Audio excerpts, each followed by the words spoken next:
बिस्मिल्लाहिर्रहमानिर्रहीम। अस्सलामुअलैकुम वरहमतुल्लाह। दोस्तों, उम्मीद करते हैं आप लोग खैरियत से होंगे। आज हम आपको इस वीडियो में बताने वाले हैं साल 2023 के हज कोटा के बारे में, जो कि इंडिया और इंडोनेशिया दो देशों के लिए हज कोटा का ऐलान कर दिया गया है। इन दो देशों से आने वाले लोगों की संख्या इस साल के हज में सबसे ज़्यादा होने वाला है। यह इंडिया और इंडोनेशिया के लिए ख़ास सौगात दिया गया है, ख़ास तोहफा दिया गया है। इसीलिए अपने देश इंडिया से सऊदी अरबिया आने वाले मुसलमानों की खुशी बहुत ज़्यादा बढ़ गई है, जो कि कई सालों से इस दिन का, इस समय का इंतज़ार कर रहे थे। आखिर अल्लाह ने उन लोगों के दिली तमन्ना को सुन लिया। अब इस साल के हज पर आने वाले लोगों की संख्या में सऊदी अरबिया के हज मिनिस्ट्री की तरफ से हज कोटा में बेशुमार बढ़ोतरी किया गया है, जो कि अब तक का सबसे ज़्यादा रिकॉर्ड ब्रेकिंग बढ़ोतरी किया गया है। साल 2019 की बात करें तो लगभग 1,40,000 लोगों को साल 2019 में हज करने का मौका दिया गया था। वहीं साल 2020 में लगभग 1,25,000 लोगों को हज करने का मौका दिया गया था। साल 2021 का हज बाहरी देशों से आने वाले लोगों पर प्रतिबंध कर दिया गया था, क्योंकि उस समय कोरोना का दौर चल रहा था। इसीलिए बाहरी देशों से आने वाले लोगों पर प्रतिबंध लगा दिया गया था। और साल 2022 में लगभग 80,000 लोगों को हज करने का मौका दिया गया था। लेकिन माशाअल्लाह 4 साल के लंबे इंतजार के बाद सऊदी अरबिया ने इंडिया से आने वाले मुसलमानों के लिए हज कोटा में दिल खोल कर रख दिया है। बेशुमार हज कोटा में बढ़ोतरी किया है। दुनिया के सबसे ज़्यादा मुसलमानों की जनसंख्या वाले देश इंडोनेशिया की बात करें तो इस कोटा में इंडोनेशिया पहले स्थान पर है, जबकि इस लिस्ट में इंडिया को दूसरे नंबर पर रखा गया है। इन दो देशों से आने वाले, इसीलिए हज मंत्रालय ने रिकॉर्ड ब्रेकिंग शब्द का इस्तेमाल किया है। मुसलमानों में दुनिया के सबसे ज़्यादा आबादी वाले देश इंडोनेशिया से हज पर आने वाले लोगों की संख्या लगभग 2,21,000 होगी, जबकि इंडिया को इस कोटा में दूसरे नंबर पर रखा गया है। इंडिया से आने वाले हाजी लोगों की कुल संख्या लगभग 1,75,000 होगी, जो कि इन दो देशों में अब तक जितना भी कोटा मिला करता था, इस साल का हज कोटा इन दो देशों के लिए रिकॉर्ड ब्रेकिंग है। रिकॉर्ड ब्रेकिंग बढ़ोतरी किया गया है। हज मंत्रालय की तरफ से आगे यह जानकारी दिया गया है, इंडोनेशिया से आने वाले लोगों की लंबी कतार को देखते हुए हज मंत्रालय यह प्लानिंग कर रहा है, यह कोशिश कर रहा है कि आने वाले समय में इंडोनेशिया के लिए कुछ और ज़्यादा स्पेशल कोटा प्रोवाइड किया जाए। इस साल के हज के लिए एक और खुशी की बात यह सामने आई है। आप लोग इस खबर को सुनकर ज़रूर खुशी महसूस करेंगे।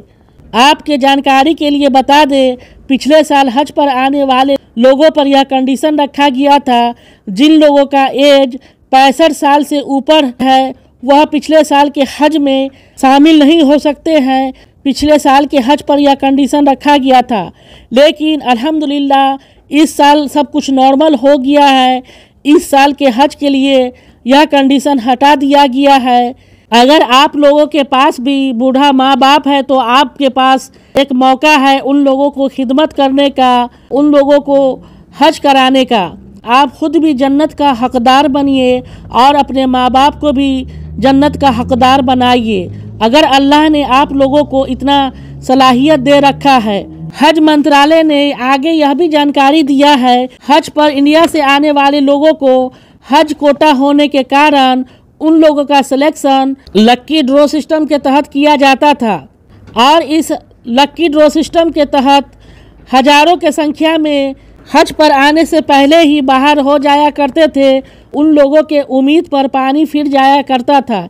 इसीलिए हज मंत्रालय ने इस साल के हज कोटा में इंडिया और इंडोनेशिया से आने वाले लोगों के लिए बढ़ोतरी कर दिया है। इंडिया के प्रत्येक राज्य के लिए बिना किसी कंडीशन के, बिना किसी प्रतीक्षा के लोग ज़्यादा से ज़्यादा संख्या में इस साल के हज में हिस्सा ले सकते हैं।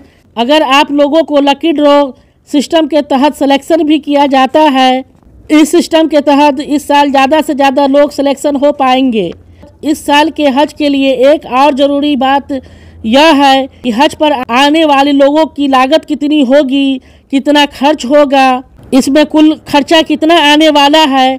हज मंत्रालय ने अभी इसकी जानकारी नहीं दिया है, क्योंकि हज मंत्रालय जब भी हज पैकेज की घोषणा करता है तो इसका प्राइस डॉलर में रखता है और इस डॉलर को इंडियन करेंसी के रूप में कन्वर्ट करे तो कितना खर्च बनेगा, इंडियन रुपीस कितना बनेगा। तो आपके जानकारी के लिए बता दें, हज मंत्रालय ने कुछ दिन पहले ही सऊदी अरबिया के लिए डोमेस्टिक हज पैकेज की घोषणा किया है।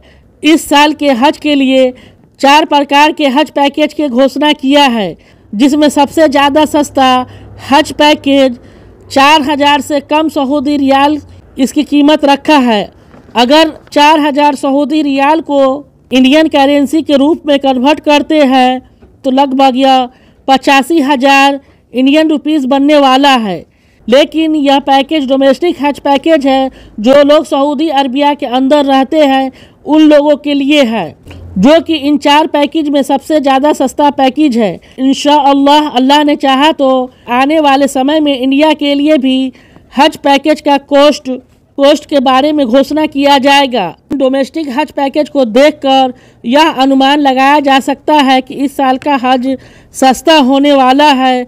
तो आप मेरे चैनल से जुड़े रहे, आने वाले समय में आपको हज से रिलेटेड एक अपडेट आप तक पहुंचाते रहेंगे, क्योंकि मेरे चैनल पे सबसे ज़्यादा हज और उम्रा से रिलेटेड अपडेट पिछले साल दिया गया है। मेरे सब्सक्राइबर की संख्या भी सबसे ज़्यादा हज और उम्रा से रिलेटेड सुनने वाले लोगों की है। इसीलिए इंशाअल्लाह टोटल जानकारी आपको हज से रिलेटेड अभी से लेकर अंत तक टोटल जानकारी एक अपडेट आपको अपने चैनल के माध्यम से आप तक पहुंचाते रहेंगे। तो उम्मीद करते हैं ये वीडियो आपको पसंद आया होगा। वीडियो पसंद आया हो तो आप मेरे चैनल को सब्सक्राइब कर ले,